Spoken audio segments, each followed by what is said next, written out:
It's Footlong Nation Appreciation, and Subway is thanking Footlong fans by giving away thousands of prizes every day, plus free Footlongs for life. Get your codes on 30-ounce drinks and Doritos Nacho Cheese Chips to play and win big. Subway, where winners eat.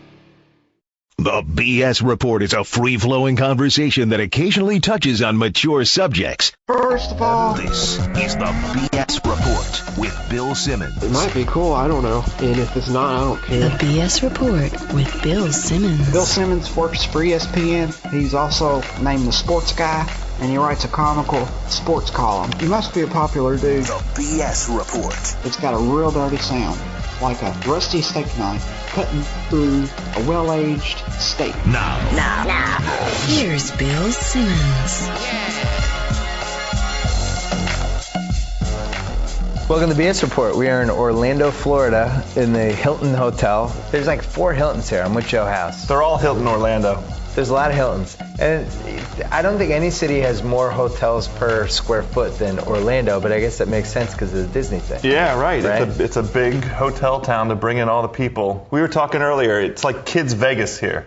Yeah, it It's is. like Vegas for I kids. like that. You come in here with your kids and drop thousands and thousands and thousands of dollars. Yeah. Never to be seen again. And Right. you immediately try and forget how all that money got spent. So what's the kids' equivalent of a strip joint?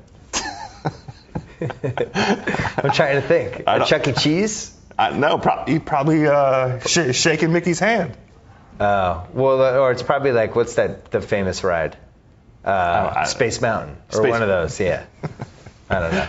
We should just steer away from this I right think now. that's probably a good idea. I'm off of it already. We're going to have a lot of NBA players and Yeah. NBA people passing through, including on this podcast, Kevin Love of the Minnesota Timberwolves, who is going to be the starting power forward in the Boston Celtics in 2015. I haven't told him yet. I'm going to tell him during the podcast. It's only 2.5 years away. It's 3 years. Yeah. Yeah, I guess. No, Well, it's 3 years next year and then 2 more. I've counted it out in my head. Oh, it's next year and 2 more. It'll be November Yeah, that's right. 2015 will be. So we're going to talk to him about what jersey number he's going to wear and that kind of thing. And then Dirk Nowitzki, the Finals MVP. Yes. He'll be joining us. And then we might have a couple other special guests. Okay. So it'll be good. And then tomorrow we're taping like 15 people. Good. Yeah, we're just going to it's a steady stream. What they do is they basically get this whole floor, and there are all these little different rooms that are set up. So it's like we have a room, like First Take has a room, the NBA.com, NBA Digital, like just go on down the line, and they shepherd these players in like cattle almost. Like they just go through and they just stop in each room and they give the same interview. It's like Radio Row used to be for the Yes. Super Bowl. They don't do that. Do they still do Radio Row? They do. There's no more radio. Is there radio anymore? Yes. Oh. Supposedly they have radio still. Okay. Haven't really heard that much of it, but it's pretty cool that it's nice. Like for instance, we sat in today on an interview with Bill Russell and Oscar Robertson. We did. Who only happen to be 2 of the best 10 players of all time. All time. Yeah. Sitting together talking about 50 years ago. It was great, and I think my favorite part, because they've told all the same stories over and over again, but Yeah. for some reason it really delighted them that Wilt scored 100 against the Knicks. Because like 2-3 different times they were like, do you remember what was your reaction? And were you surprised? And both of them were like, not really. Wilt was averaging 50 a year. And then Oscar was like, plus it was against the Knicks. And then he just started laughing. Like the Knicks were so bad. Like both of them they would just start laughing about the Knicks. Like you forget like what a laughingstock the Knicks were. For the first basically 25 years of the league, they were a laughingstock. Well, and back then in an 8-team league, it's kind Right. of funny, for a league in its infancy to have a franchise The signature franchise, allegedly. so bad. Yeah. I think Russell said, I don't know if this is true, but he said at one point they had the number 1 pick for 5 straight years. He did say that. I'm not laughing at that because that's kind of the game plan in Washington right now. But Yeah. back then. So I think that's a funny thing that people forget about the Knicks. Like the league was formed in 46, and until 1968, so that's 23 straight seasons, they were absolutely awful. Like, but really useless. And then when they won in 1970, that's why it was such a big deal, because it just came out of nowhere. Sure. And they've been living off that one and the 73 title now for 40 years. Now they've been saved by Jeremy Lin. Some Knicks fans, Patrick Ewing might have a different point of view on some of that. Now here's how short the Jeremy Lin time span has been. we did podcasts together in the Bud Light Hotel. We did. In Indianapolis, Indiana, which was only a couple weeks ago, and the Jeremy Lin thing had not even happened yet. Right. In fact, we were out on Saturday night as Jeremy Lin had like 25 against the Nets, and Chen, my friend who was friends with Lin, sent this email like, Lin with exclamation points. I'm like, what happened? Like, it was like, did he play? Like, did he get 5 minutes? Like, no, he had 25 points. Like, wow, that's pretty amazing. He'll be able to, he's got that one under his belt. Congrats to Jeremy Lin. Right. Now he's the savior of the team. And the league. Worldwide phenomenon. Worldwide phenomenon. Savior of the team. That's underselling it. You're buying, right? Jeremy Lin? I'm in. I'm all in. What are you talking about? Basement, worst case scenario, J.J. Barea, better version, right? That's the worst case scenario. For his career. Sure. He'll be a J.J. Barea type off the bench. That's the worst case scenario. Okay. I'll go along with that. What's your best case scenario for Jeremy Lin? What player? That's a tough one because he's a scorer. I think that's his most unique trait. What is he? We saw last night. He was at 24 a game in like 10 starts. That's right. That's now a real sample size. That makes him to me a scorer primarily, but also tremendous table setter. Tremendous table setter. I guess yesterday, we didn't see it, but no turnovers, 9 assists. No, he had 4 turnovers. But still, he did? Yeah, but still, 4 turnovers against 9 assists. That's credible. Because everybody's been trying to give him nicknames. If this turnover thing was going to continue, I think the nickname should have been the Bakery. Because of all the turnovers he was baking. No? I don't like that. It's a little corny. What's your favorite Lin nickname? I like Jeremy. I advocated this in the mailbag. How many famous Jeremys have there been? I think he could own Jeremy. What's wrong with Jeremy? Linsanity hit me right off the bat. You can't call a human being Linsanity. It's like more of a wave or a phenomenon. If I shook his hand, I'd say Linsanity. You would? Love to meet you. I think he's fine with Jeremy. That's his name. It's not really a nickname. Well, there's not a lot of Jeremys. Speaking of that, why doesn't Dirk Nowitzki have a nickname?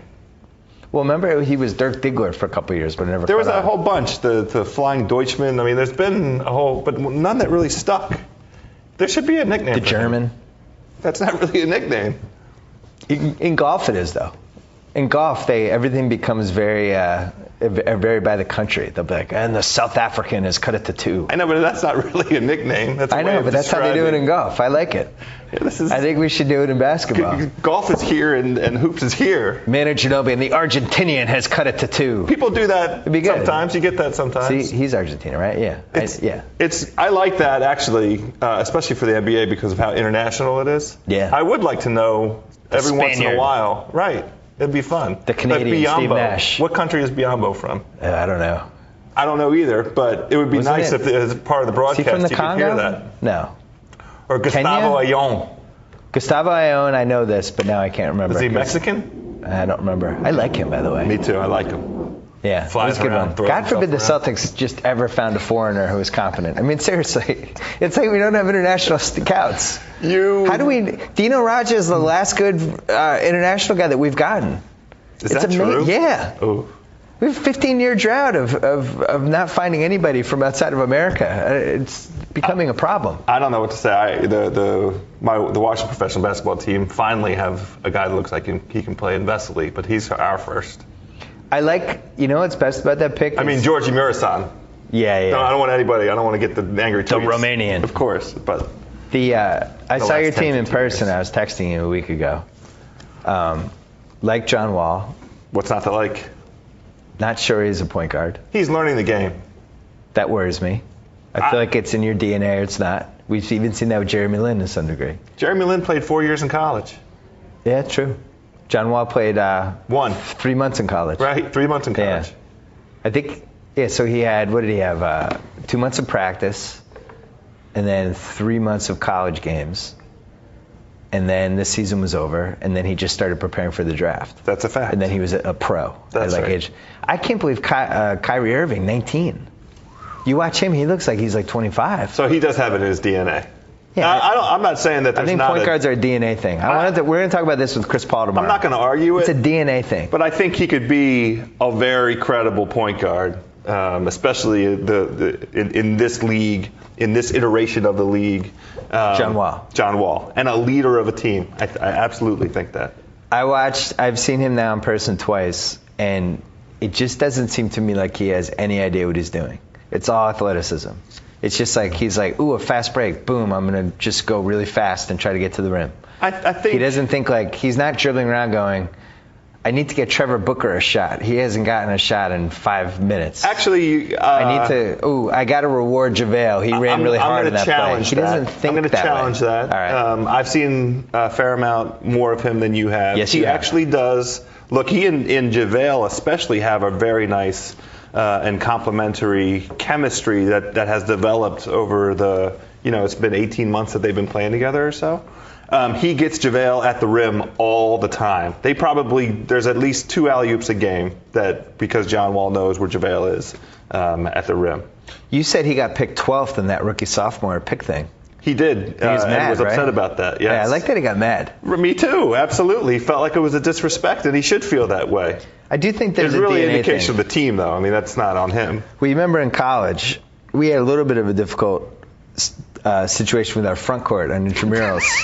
Because we had Al Sabloni, who was kind of the DeMarcus Cousins of our team. We had to always take care of him. Yeah. And then Mike Sullivan, who was, a runner-banger.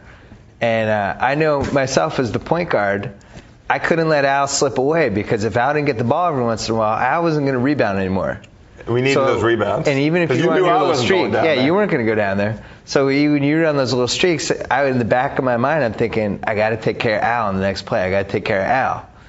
Do you think John Wall has that in his DNA? Yes, I do.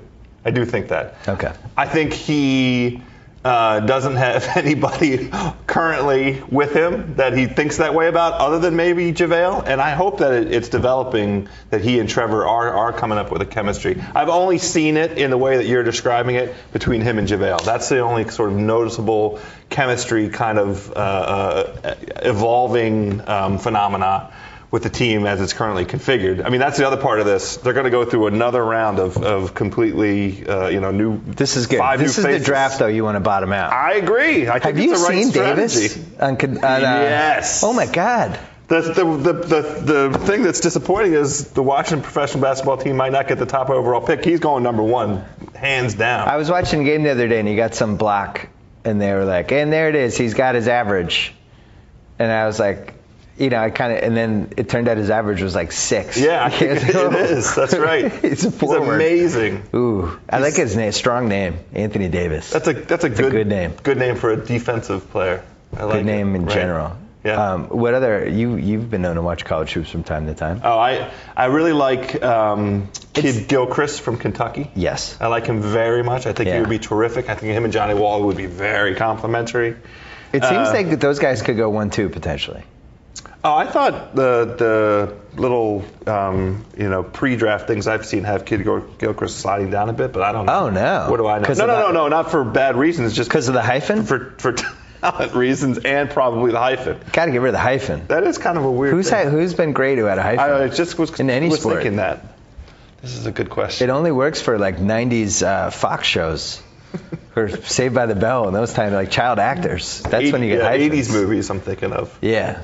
You don't want a hyphen and be like the best guy in a basketball team. For the next 2 hours, I'm going to have some I can't think of one hyphen. Athletes with hyphens. Who? Chris Douglas Roberts is the only one I can think of. Kareem. Well, but he chose that name though. Our producer Dave Jacoby said Kareem Abdul-Jabbar, but did he have a hyphen or was the Abdul separate from the Jabbar? I think the Abdul is separate from the Jabbar. I don't think there's a hyphen. It was a different name than the one he had. Yeah, right. I agree. This is going to torture me now. I want to go through the various rosters. Well, let's talk about Minnesota because we got Kevin Love coming on. Yeah, how about Minnesota? One of my favorite DirecTV pass teams. Yep. You've been watching them. I have. What's weird, and we can't say this when Kevin's on, but why not? Well, I don't know what you're going to say, but Wes Johnson was the 4th pick in the draft. He's like a write-off. Yeah. Like he's horrible. Like they can't even play him. How are you like you can't even play 20 minutes? That doesn't. What's so remarkable about that? That happens every year. I liked him in college. The beat is still in the league. But I thought he was going to be a good pro. I feel like there's more to this story. That happens. I mean, that happens. You see that. The only thing I can think of why he isn't is because he was older coming out of college, which is a little bit of a red flag. I think he was like 22 or 23. But in college, he rebounded and he shot threes. Like, those are skills that if your small forward does those two things, Should that's a be career. translatable. Those are translatable skills. I don't understand why he's so bad. Like, he's atrocious. Well, it doesn't matter, really, though. Like, Martell Webster plays over him now. Martell Webster can play. I don't understand. Have you seen his why hair? are we talking about that? I haven't seen it. We were talking about hair last week. It feels like we're heading toward, the last time this happened, we were in college. It was the early 90s. And all the NBA players at the same time got really bored with the haircuts and just kind of went haywire for about 2 years. And there was like the crazy boxes. They were writing stuff in their hair, and they were like shaving the back. And it feels like we're going there again, finally, after 10, 12 years. There have been some. We had a little mini run of we had the Afro run for a little bit. We had a run Moochie Norris started that early, remember? Mohawks, though, in the last handful of years. A bunch of guys did those. But now they're doing like really weird stuff. Like Eric Bledsoe has kind of a pseudo afro on the top, but then all shaved around under his neck. So it almost looks like a mushroom. The ones I don't understand are Boozer and J.R. Smith. Those two confuse me. Well, Boozer, they confound but me. we know what Boozer and Darren Williams are doing. They paint it in. Yes. I'm not making it up. Like, I know. There's some sort of thing where you paint. But what I don't understand is, how does it not drip? What I understand How does it not drip is, when they're playing a basketball game? How does this stuff not drip into their eyes and stuff? What I don't understand is why. Why they do it? Yeah. What about that? What's the point? It's really weird. It's weird. You do it if you're on The Bachelor, or you do it if you're like on, I don't know, if you're an actor. Remember what a reveal that was? God, this is going to date us. In Cheers, when Sam. Oh, when he had the toupee in the back. The paint, also with the spray paint. Is that really dated? That was 20 years ago. I don't know. I guess it's dated if you're you say 25 Cheers. and under. How many? Right. Abrams, how old are you? 28. Do you get that reference? Yeah, man. See, this is That's why Kevin Love. This is Abrams. Cheers. Have you ever watched any Grayling. Cheers? This is why. This is why I like having younger guys working for me in Grayling. Because Mays thought that John Wilkes Booth shot JFK. That's not true. That is 100% true. Jacoby, that. back me up. 100% true. He should Robert be on Baby Bear punishment. Mays thought that John Wilkes Booth was the assassin. That's not an indication of youthfulness or cultural differences. That's Mays, with all due respect, that's stupid. No, he doesn't care. He doesn't care about anything that happened What are you before talking? 1980. That's a history lesson. He doesn't care. No, that's a cultural kind of. Plus, they haven't difference. seen any of the movies that you would just assume they've seen. Like, I don't know think if I Mays has assume that seen- anybody's I don't seen. know if Mays has seen Scarface. That's kind of an iconic movie. Yeah. Kind of have to see What that. I'm gonna have to do is have a little class for my. You young should guys. have a class. Grantland Be like 20, 101. like a little movie club or That's something. it. Yeah, we do a movie every week and we just discuss it. Simmons 101. Have What's a the name little of this class? circle. Professor Simmons. I gave Mays a couple movies, and I remember one of them was Kicking and Screaming, which is one of my favorites from the mid-90s. Yes. He didn't like it. I almost fired him. I thought about it. Wait, but back to John Minnesota. Wilkes Booth. I can't get over John Wilkes Booth. Go ahead. Rubio and Love. Ooh. How many combos would you take over them right now if you could have any combo for the next 6 years? You take Durant and Westbrook over them. I would take. Would you take Blake and Chris Paul if I said Chris Paul was going to be there the whole time? Yeah. Yes. Over them. Yes. Would you take LeBron and Wade? Yes.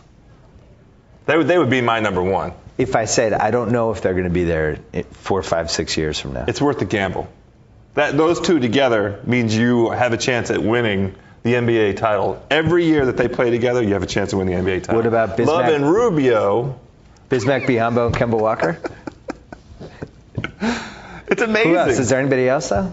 Those are the top 4, right? Let's think about it. Who else Dwight is out Howard there? and blank. Darren Williams and blank. Jeremy Lin and Carmelo. That might be in the top 5 now. Jeremy There's no Lin and Steve Boston. Novak.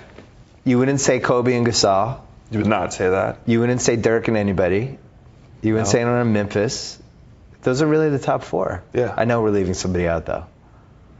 Is there? Not John Wall. No. Yet. That's probably it. Yeah. Yeah. Who are we So not thinking Minnesota just this Rubio thing. I made all these con jokes. I mean, he made 20 bad moves, but he kind of gets to live on this Rubio thing. He made it happen. Not Kudos to him. Not only did he make it happen, but he was committed to it. I mean, I think about a couple years ago. It was almost now 2 years ago. He's changed his story a little bit, though. Oh. Because now it's like, we knew we were going to have to wait for Rubio. It's like, no, you didn't. You thought you were bringing him over that year. That was the whole plan. Like, don't change what happened. Whatever. As that played itself out and got prolonged, I think a couple different times we said, what would be the right moment to think about trading Rubio? And Kahn was... he smartly kept him. He not just that, but he was very strong about it. I'm not trading Rubio. I'm not trading him. It's one of my Adamant biggest... is the word I was looking One of my for. biggest professional regrets is not sticking to my Rubio guns. Because he was so bad in Europe, I was like, oh man, this guy, I was wrong. Well, he's so young. That's the thing. He's going to have some ups and some downs. I just thought my whole case with Rubio, other than that he clearly had the passing gene, and he did kind of seem like he was a step faster than he was reacting before other guys were, which I think is a good quality. But I just think it was amazing that he played in that gold medal game and played well. He played in the gold medal game in the Olympics. He was 17, and I think he was hurt. Is that right? He had like a hurt shoulder. Oh, I don't remember that. And he went against Chris Paul, Darren Williams, and Jason Kidd, which at that point Jason Kidd wasn't quite Jason Kidd. Yeah, but still, it's the on. Olympics, LeBron and Wade are on the court, and he wasn't terrible. Not only was he not terrible, they were within a few possessions of winning that game. Oh, that would have been the worst. They were within a few possessions. I think that's one of the most underrated wins in basketball was that team winning that game. Because everybody was rooting against him. I wrote a column about this once. Everybody's rooting against him. They were panicking. Spain knew what they were doing. They were all playing with each other. And Kobe kind of took over. Kobe took over. And that was the interesting thing. That whole run, Carmelo was the best player on that team. But when the money was on the table, that's what they all looked at Kobe. That's right. Because the last few years, the best player argument has been kind of nebulous. Because you would say the players kind of seem like they feel like Kobe's the best player, but the stats don't back that up. LeBron won 2 straight MVPs. I think the moment we had with your Larry Legend 2 weeks ago. Oh, when he blessed. He didn't bless. You said, who would you most like to play with right now? And he said, right. For enjoyment purposes, LeBron. For winning purposes, Kobe. Well, in the middle of last decade, Tim Duncan was clearly the best player. In 2005, you left the season going, Tim Duncan's the best player. And then there was a little bit of Dirk was, but then Dallas didn't do well, but Dirk won the MVP. It got a little weird there for a couple of years. And then LeBron became the best player, but yet in that game deferred to Kobe.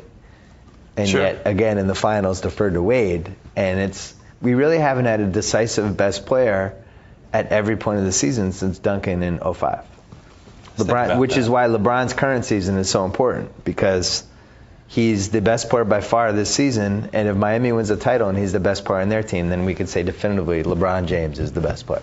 Okay. I like that.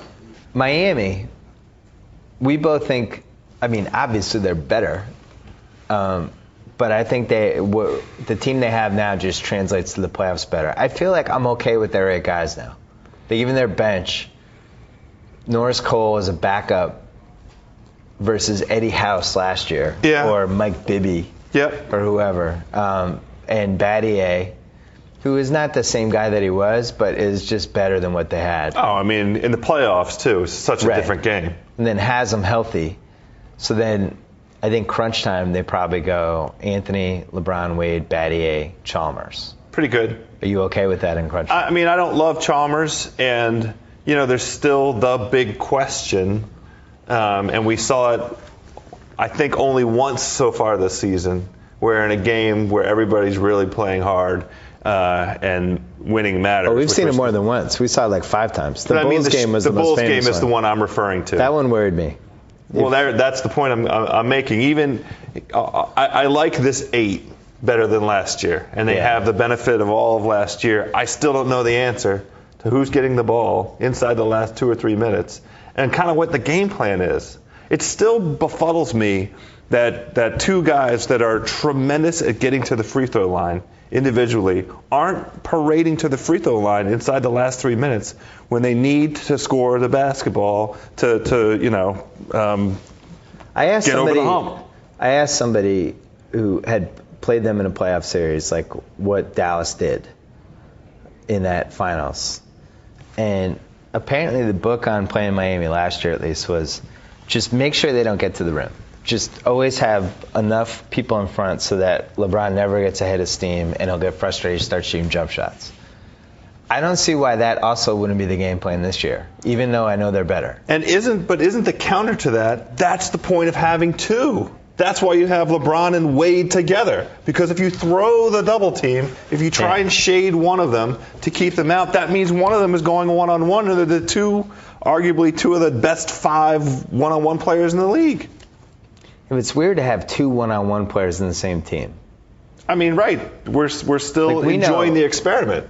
Like, just think about it. If you're, like, say we're playing pickup with them, and which would, by the way, be pretty weird since they're professional basketball players and we're not. But imagine, like, you're Mike Miller and I'm Shane Battier, and we're out there with LeBron and Wade and Joel Anthony. It works. Wouldn't it be weird to play with those guys and be like, all right, who's shooting this time? Oh, Wade's going to shoot this time. Oh, LeBron's going to shoot. Like, I feel like they just kind of... Well, they're not winging it. I think they have a game plan. I think they... It seems like they do, but the game plan... I don't know. Bosh gets a lot of touches, important touches. It seems like every touch he gets is like a wide-open 18-footer. That's the way it should be. Yeah. I don't know. I guess, like, it's never worked in basketball history for a title. It almost worked for a title last year, but yet it didn't work. Right. So maybe this is the year, but it's still that open question. We haven't seen anything yet this season, 30 games in, halfway through the season, to suggest that one critical kind of element has been addressed, that they figured something out. Yeah. But there's still another, half season to go and the playoffs. Wade's had a really strange season, and I also think his the lockout combined with that long season they played last year. Yeah. And he seemed like he was banged up. I didn't feel like he was. And then the last, like, about 10 games, he's been good. But they've also had they've been playing mostly crappy teams. Well, it sounds like, in some respects, you could say the same thing about Dirk, honestly. Well, Dirk, he admitted it. He said his conditioning wasn't there. But to me, Dwayne just seems like those running backs, like when you had Clinton Portis in the Redskins. Yes. And you kind of had this feeling like, man, that guy's gotten tackled a lot, and it's going to turn soon. Uh-huh. And you just think of all the hits that Wade's taken, the style of play that he has. I don't see him having a long career or a long prime. It's been a pretty long career. What is he? No, he's 8 years. Yeah, 8 years is pretty good. But he's still in his prime. I think he's 30. He's in his prime, though. There's no argument that he's still in his prime. Yeah, I don't know. I worry about him. Yeah. Remember that commercial with all the falls and stuff? That's just the way he plays. It's true. I feel the same way about Griffin. Like, I just don't think Griffin's going to be playing when he's 38, because I've already personally went to games when he's just gotten nailed. Well, they don't. And you only have so many of those before it starts to affect you. Is that the goal, 38? What? I mean, they don't need to be. I would be. I think 35. Wade would have a very rich career. I think Griffin to get to 25. Well, that's a legit concern with him. The falls that he takes are just crazy. The dunks now that he's trying. That dunk over his own player yesterday. This is where if you had a real coach, that stuff stops. That's not nice. Like, hey, Blake. Oh, listen. Hey, Blake, we're trying to win a championship. I know you're trying to get on SportsCenter, but when you're trying to jump 10 feet into Arian Ilyasova, like, at some point you're going to break your hip, you moron. Stop it. Like, I know he's trying to entertain the fans, but this team needs to decide at some point whether they're trying to win the title or not. And I want to ask Chris Paul about that. I was going to say, this will be a good question for Chris Paul. Hey, Chris, do you get worried that Blake is trying to dunk on everyone in the league? Because, if there's somebody that should have some sway with Blake, it would be somebody like Chris Paul. Chris Paul's a leader. We'll ask about this, because I went to the Miami game, and he tried to dunk on Joel Anthony. And Joel Anthony said, no, actually, you're not going to do that. And just nailed him. Sure. And he landed right, like, in a really weird way, like you thought he was going to break his neck for a second. And it only takes one guy to do that. Yeah. We saw yesterday with Brendan Haywood. Don't try that on Brendan Haywood. He's been doing that for years. So he'll do the sneaky flying elbow. Right to the face. Yeah. Well, we have Kevin Love coming up. Exciting. We're going to talk to him about whether he's ever been dunked on by Blake. I don't think he has. I don't think he has either. He's been playing with Blake forever, though. He knows better. He just gets the heck out of the way. They said we only have 20 minutes with Kevin Love. I'm stretching it to like 30. I'm not accepting that. Where does he have to go? He loves talking with us. Is he busy? Come on. All right, joining us now, All-Star. Minnesota Timberwolves. Two-time All-Star. Two-time All-Star. Thank you. Kevin Love, what's happening? What's up? Not quite a max player, but you're sort of a max player, Sort I of. guess. 4-year max player? Yes. With the 3-year out. Right. Okay. So I You could were be okay with that I whole could be a situation? 3-year max, but I'm planning on it being a 4. I felt like you were a max. Thank you. Yeah. I feel like you've grabbed the best power forward title. Oh, thank you. Yeah. Appreciate that. I mean, you got to prove it in the playoffs, but for regular season. Right. Playoffs. That's a What word happened I this haven't year? heard so much. Well, what happened with you this year? Me or Yeah. I think the whole team we have Is to it the talk team? about. Yeah. I think it's the team. We just I've changed the whole landscape of it. I think it started with Coach Adelman from day one. Our focus has been defense and really just getting up and down the floor on the offensive end. So I think obviously you've seen the resurgence in our team, and it starts with the youth movement, obviously with Ricky and Derek, and really throughout the whole entire team. So we're just playing together. We're having fun, and I mean we're 17-17 through 34 games at the Pretty break. good. I'm telling you. So I'm interested in this emphasis on defense thing. You hear that sometimes, like a new coach will come in and the guys will say, "Oh yeah, he really emphasizes defense." What is it specifically? Right. What's he doing with you guys? Well, last year we were 30th in points allowed. So Yeah, that's not obviously, good, 'cause there's 30 that's teams. not good. Yeah. Yeah, that wasn't working in our favor. So obviously we were trying to break that number down as much as possible. Get into the mid to low teens, and maybe even the top 10.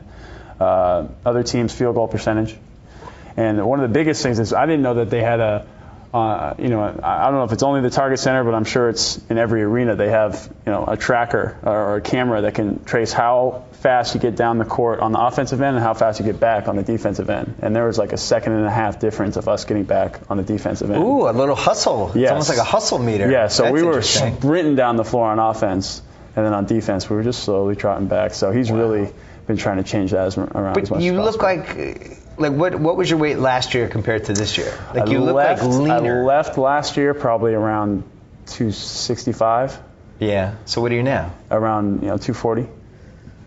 And you were eating well last year. I was eating well last year. I was just more brawny and burly last year. So how does that change your game? Allowed me to get up and down the floor a lot better, and in a condensed, abbreviated season, it's helped my legs and recovery time. Has it hurt you in terms of pushing guys around and stuff like that? No, Nothing? nothing. Because it looks like, I'm not going to say you have a full first step better, but it is like you're a little bit quicker. Yeah. Like it's noticeable, I feel like. Is it You're changing? going by guys. Has it changed how you think about rebounds at all? Not at all. Same. Maybe one rebound, but I'm still at a good clip now. Yeah. So I'm not. I knew. too I upset. saw him. He was a rookie. Mikhail was still the coach. Clipper game. You're coming off the bench. What were you weighing that year? Probably like 280? In that range?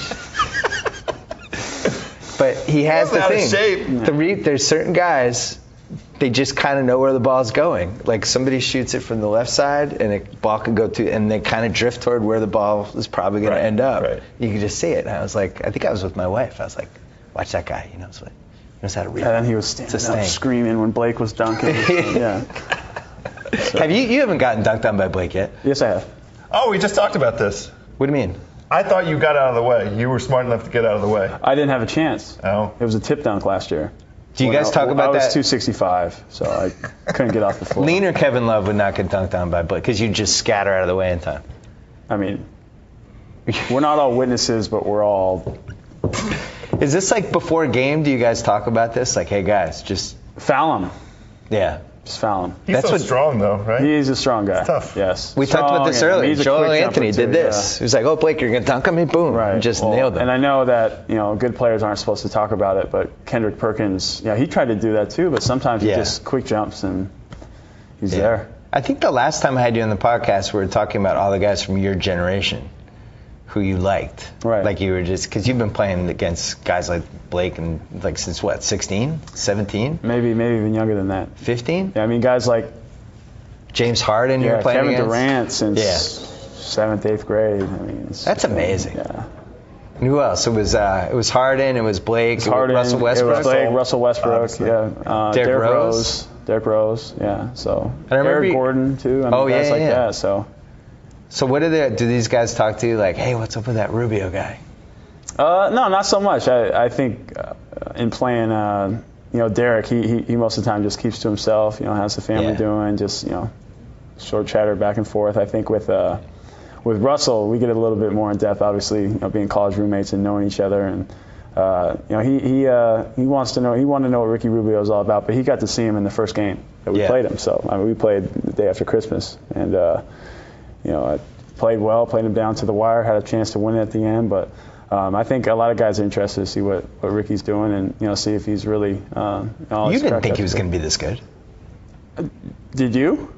I did, and then I didn't, because his Europe stats, it was just like, what's going on here? He's scoring like 4 points a game. Like, the guy that I thought he was going to be, I just assumed he was going to be better in Europe. Right. I don't know what happened. What's the one thing that surprised you the most about his game? That he can shoot the ball.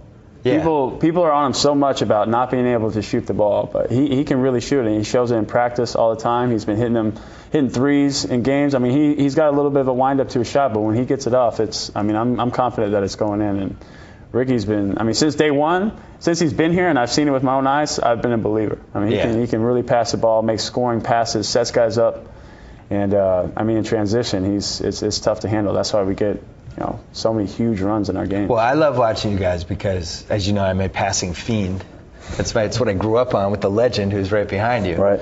And it's really just you two guys in that team. And Ridnour a little bit like that too, but it seems like you guys. Ricky's rubbing off on him. It's contagious. It is. Rubbing off It's on infectious, right? Yeah. I'm trying to throw some passes. I'm turning the ball. But you were a good passer before this. But it seems like you and Ricky, you've already figured out exactly how to play with each other. Yes. He's just getting better and better. It's only going to get better. better. High screens and we haven't. stuff. In this season, we keep talking about being condensed. That we don't have any practice time. Right. And for a team like us, who are so young, it can. That can really help us. But also, they get the easiest baskets. Well, that's the part. The thing that I love think it. I've seen that I like is, and this is a little basketball nerdy, the spacing. You guys are always in the right spots now. That wasn't the case. Everybody goes naturally to where the best possible option to score is. It just looks. The fast breaks are good too. Exactly. Right. And I think everybody is ready for the pass now because I talked about it being contagious. The passing, that pass from Ricky can come from anywhere at any time. Right. So guys are ready. You're also getting hit in the face, the chest. Or, No, it's true. That's what they said with Bird. It else. took them a guy like McHale. That guy would have been a black hole on the other team. McHale's thrown behind the head passes. It's but Bird. I don't know if you knew this, but I had Bird in the podcast, and I asked him if he was watching Rubio, and he was like, every night. I was like, every night? He's like, yeah. He's like, because the passing gene. There's only a couple guys that have it, and I'm sure him and Magic are protective of. Right. And he's really, who else does it? Chris isn't a passer like Ricky is. Oh, he's so unselfish. It's refreshing being around him every day because he's working on his body in the weight room. He's doing all the right things to get treatment for his body. He's getting shots in before practice, after practice. So we talk about the younger generation, those guys that I like. He's so humble, and he's taking every step to get better every single day, making winning plays. I think that's what really sets him apart and makes him, people had hyped him up so much, but he's exceeding everybody's expectations because he just stays so humble and he just keeps continuing to work. So for you, it's been like a 180 because you were pretty unhappy last year. The team was going bad. Didn't really have a system in place. How many teammates did you have the last 2 years? 25? I'm still the longest standing Timberwolf. I think that's amazing. Yeah, from the McHale era, I'm the only one. The senior Timberwolf. Yes. Whoa. But from going 24 wins to 15 wins to 17 wins, yes, I was pretty unhappy. When at this point during this season, when could you sense the other teams were these guys aren't a joke? We're actually going to have to play hard to win this game. Was there a tipping point, or has it just been kind of gradual? Or did you come right out of the gate and since you were in OKC's ass right out of the you were. I think right out of the gate we felt that way, but I don't think other teams felt that way. So I think once we really once we knocked off the Spurs and the Mavericks, or the Mavericks and the Spurs, I don't know which one it was. I was going to say, to me, that was on for back-to-back nights. Yeah. I think that was a big deal for us, and that was before Ginobili went out too. Especially, obviously Dirk wasn't playing at his highest level.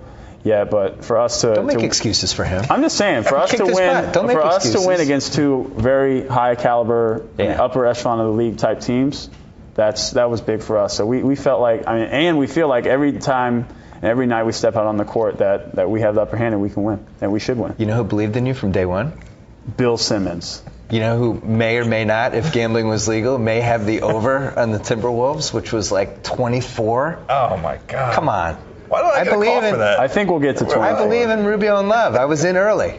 I saw a preseason game. I was like, oh, those guys kind of know how to play together already. That was it. I kind of like the center too.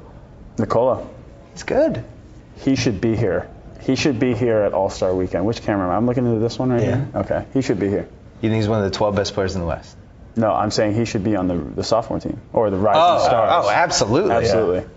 What if they can add? They needed to add Lynn, and they from Miami. Norris Cole, who's playing great. Yeah. If they can add them, I think they should add Nicole. Well, didn't he just get hurt though? Maybe that's why they didn't do it. No. I really like the way he's playing. And it's weird. I watched him last year and I don't know, what is the difference? I don't know what it is. I think he had a tremendous summer in Europe. Yeah. And took time to figure out the NBA game. He was traveling a lot last year. He was defensive 3 seconds in the key, fouling. His fouls per minute were off the charts. And I think he just figured it out. And he's the type of guy. He plays so hard and plays the right way. And he's 2-3 feet from the basket, one of the strongest guys in the league. Great touch from the free throw line. It seems like you like playing with him. I do. Like I can tell. He opens up a lot. He's like, because he bang, and it seems like the other teams are a little bit afraid of him. Yes. His game's a little different from Darko's. I've got that become, kind of side to him. It's kind of happened in Boston. I've become a little bit tougher since he's been out there on the court. Oh. Yeah, he's in the top 5, right? Are there 5 tougher guys in the league than him? No. Yeah. And strongest, he might be Montenegro. Yeah, tough dude. Right. Tough. I like it'll be interesting because I think you guys you might be able to make a move and actually make the playoffs. It'll be interesting to see if you do it, but it seems like the pieces are kind of there. I think you need, or the shooters that you have need to get better. But right. Well, we can all shoot the ball. We just, as of late, we haven't been shooting it too well. So we'll get there. It's getting there. Plus, when you look around like the West, like the Lakers haven't had injury yet.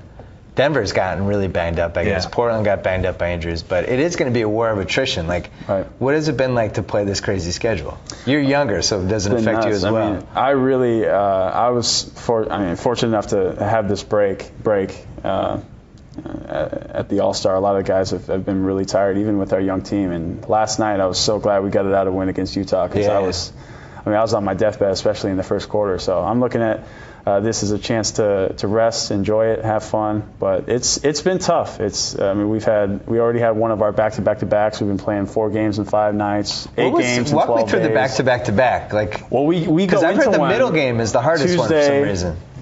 Tuesday, Wednesday, Thursday, all in next week. Well, it's not too tough because we do LA, Phoenix. And Phoenix is what a 45-minute flight, not too bad, but Phoenix doesn't even play until then.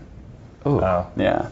So was there a game in the first half of the season where you were just like, you looked around and you're like, we're all dead, like we're gonna get killed tonight? Well, our energy has been a little suspect a few games, but even in games that we've won, I think we've definitely been a better second half team because sometimes we'll start the game with just no energy. We'll just look dead, but coach will get us hyped up at halftime. We'll be ready to go in the second half. Tell me about. Let's be honest. Rubio's a good-looking guy. He's playing well. He's a hero in Minnesota. Like, what kind of with the females? Is it just like his locker stuffed with letters and mixtapes, and what's going on there? Well, we have him with a Justin Bieber backpack now. We have him with Justin Bieber, Derek Williams with the Disney princesses, and Malcolm Lee with.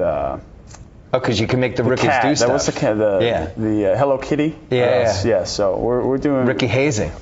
Because you're the oldest Timberwolves, so you can decide this. That, but also Brad Miller's on the team now. Yeah. So he said, Well, that's been good for you too, right? A little veteran guy? Yes, has been good for me. Tells you stories, sits you on his lap, tells you stories about the old days. I know you want to get back to how good Ricky looks. So listen, I want to know this is stuff I want to know. Like, is he's? I think the Bieber handsome backpack. Spaniard. That's going to help. Bieber backpack. I think it's going to help. Yeah, I think it helps him. Yeah, it seems like he has like that demographic where it's kind of weird to have such an obsession. The girls have an obsession with him, and it's funny though because when he cuts his hair, all of my teammates say he looks like Demi Moore a little bit. In Ghost. Yes. You know what made me think of this? I had you guys on, and my daughter just kind of came in. She's like, "What are you watching?" And she always sits down for 2 minutes. And Rubio's on. She's like, "Who's that, Daddy?" And I was like, "Hey, relax. settle down. Yeah. Settle down. That's nobody. We don't need to know who that is." Imagine if he had a Boston jersey on too. Oh my God, that would have been crazy. So listen, 2015, I think we got to start thinking about this. I know you have a commitment to Minnesota, but we're going to keep cap space for you. We need you. I'm already planning the Celtics ahead of time. Come on, he looks so good in the white and green. Only if I might have to on Photoshop the BS report. You could be on the BS report background someday. Yeah. Wouldn't that be great? So, playoffs. You can get the 8 seed. Can't you do this? I think How much fun would it be to have them in the playoffs? Oh, tremendous fun. Who's the 1 seed right now? OKC. I know, that's a great series. They're great up-tempo. You guys wouldn't be afraid of them either. No. Who's the toughest team you guys have played so far this year? Oh, I like that question. Toughest team we've played. I think the best team we've played has, I think, been Oklahoma City, or obviously Miami is who we played right after them. Yeah. We played Oklahoma City, then Milwaukee, then Miami, and Miami was very tough as well. So I think in the respective conference, I think both of those teams were very tough. So we had a little bit of a murderer's row there coming out the gate. Yeah, that sucks. Who was the team that surprised you the most? Surprised the most. To be honest with you, I don't want to go back to Linsanity, but I'm sure it's going to be talked about a lot this weekend. But New York surprised us, and they had guys just stepping up. I mean, Novak was hitting threes on us. Oh, and they came to you that Saturday night. Yeah, they came to us that's and right. beat us, and we were up, close to double digits, and it was 6 minutes left. And I watched that game. You guys gave that game away. Right. That was like, you had that game. Surprised me. You had that game. We did not expect to, we thought we had that game, and we could have pushed it at them, but we just let it slip. So when you're watching the whole Lin thing develop, even on another team, are you guys even following that? Like, what's going on with that guy? Wasn't that guy not playing? Yeah, you can't help it. I mean, Yeah. it's everywhere. It's Sports Illustrated. It's in a row. ESPN.com. It's two covers in a row, and he's turning down GQ magazine. So I think it's great for him. It's great for the league. It's great for the New York Knicks, and it's a success story for him. He's worked tremendously hard to be where he's at. Today he got an opportunity and took full advantage of it. So he's living the American dream. You know what you guys need to really have America take you seriously, as you go for this playoff spot? You need like a rival. You need everybody's got that one team where they're like, oh, those two teams are playing. There's bad blood we're with gonna those watch two. that. Yeah. So who would that be? Who's in your division? It's San Antonio, right? No, Right. you have Oklahoma City. Oklahoma City. That's kind of the most natural to me, if I had to guess. Because you know those guys, your Portland, college roommate. us. Yeah, I think so. I think Oklahoma City is probably. Maybe that's what you do this weekend. we're just. Maybe you take a couple barbs toward Oklahoma City. People ask you how they are, I'd be like, I know they're not the number 1 seed, but they're human just like we are. Right. Like, do a couple of those quotes and then Shots fired, yeah. Yeah, a couple that's like minor time. shots fired. It's time. So they'll couple start tweets. They'll, we're halfway through They'll the post season. it in their locker room. Yeah, that's Kevin it. Love It's said this. I meant to ask If you they about even Westbrook. care, Westbrook, because you're friends with him, Yes. took some heat last year by columnists, people online, all that. Right. It did seem like it affected him. Took some heat this year. Took some heat this year too, and it did seem like I did worry about him a little bit. It seems like he's past it though.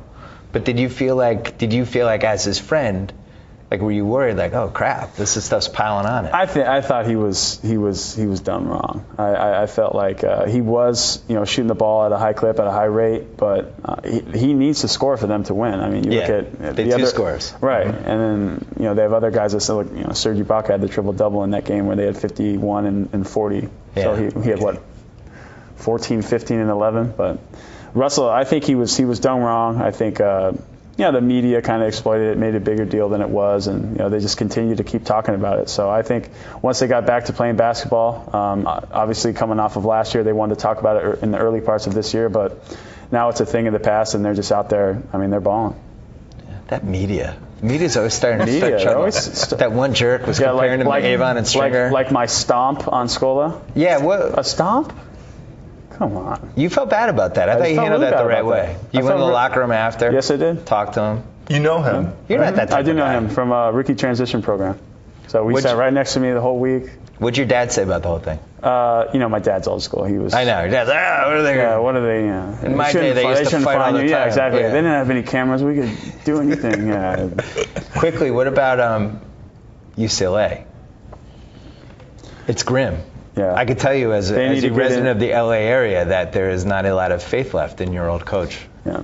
I'm hoping that when they get back into new Pauley, renovated Pauley, that'll be able to draw some big time recruits, and they'll be able to get back to the promised land. Shouldn't they always get the best recruits? I think That's the part I don't get. If you've been to UCLA, you've been to Westwood, you've been on their campus. History. It's like the history, Kareem and Walton, Coach Wood, and all the national championships, and come on, it's UCLA. You turned your back on your hometown to go there, right? Yeah. What was caught a lot of heat for that too. What was it? Oregon was mad. Oregon was mad at you. Oregon. You do it again. Would you do it again? To go to UCLA? Yeah, absolutely. They were mad though. You're getting booed. Yeah. Little Can you still go back there now? Do you get booed when you play the Blazers? I did in the first year or two, but now they don't care. No, they don't care. That's good. It all turned out okay. Yes. It turned out pretty well. This Minnesota thing's great. I'm happy for you with it, especially it seems it's just a fun team. Like you were always meant to be on a fun team. Right. That was whether the winning, losing, whatever, but at least the things that you do are now being realized. So we're happy. We're on the bandwagon. Yeah. You're one of our league pass teams. Yeah, we appreciate that. Yeah, Kevin Love, stay out of trouble this week. I would advise you just throw a couple shots toward Oklahoma City. Okay. I think that could be. Here's the thing: you always beef up. That's the old rap thing. My intuition is telling me not to do that. Beef up. Beef up. Because Oklahoma City, if they come back at you, then all of a sudden you're on their level. Because it was like, they obviously were a little threatened because you beefed up with them. Right. So, but we could just throw a couple hard fouls their way during the game and get your boy the center. Right. Tell him like, hey, I gotta send a message tonight. Yeah. Does he have a nickname? You call him Peck? Just Peck. Yeah. That's all he needs. That's all he needs. Yeah. Thanks, Peck. Appreciate it. Talk to you soon. All right, we're going to take this to a part 2. Finals MVP Dirk Nowitzki is going to be on it, as well as Joe House and possibly Rick Bucher if we can find him. Stay tuned for that. You can check it out on Pod Center, iTunes, or Grantland.com. So I get to sign off. Whoa! Thank you for downloading the BS Report with Bill Simmons. Too much fun. Check out more podcasts at the iTunes Music Store or at Pod Center at ESPNRadio.com. Peace out.